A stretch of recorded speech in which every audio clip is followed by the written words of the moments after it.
नमस्ते, मी Snehal गरपणकर. SP9 मराठीमध्ये आपलं पुन्हा एकदा स्वागत. तर पाहूयात आजची टॉप 9 न्यूज.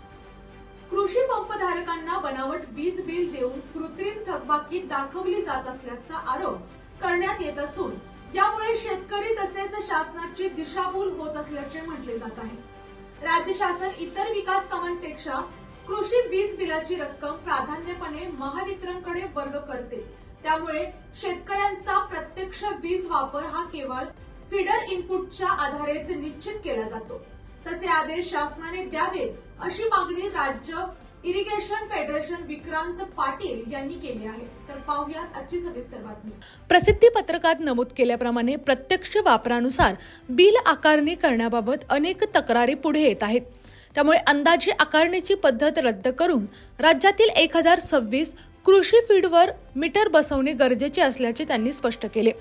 यामुळे शेती क्षेत्रातील अचूक वीज वापर समोर येईल, ग्राहकांना योग्य बिल मिळेल आणि वीज गळतीचे वास्तव चित्र स्पष्ट होईल. राज्यात सुमारे 47,97,000 कृषी पंपधारक ग्राहक महावितरणकडे नोंदणीकृत आहेत. त्यापैकी फक्त सुमारे 18 लाख कृषी पंपावरच मीटर बसवण्यात आले असून उर्वरित पंपाचा वीज वापर अंदाजावर आधारित असल्याचे सांगण्यात आले आहे. या आणि अशाच बातम्यांसाठी पाहत रहा SP9 Marathi. Your time your news.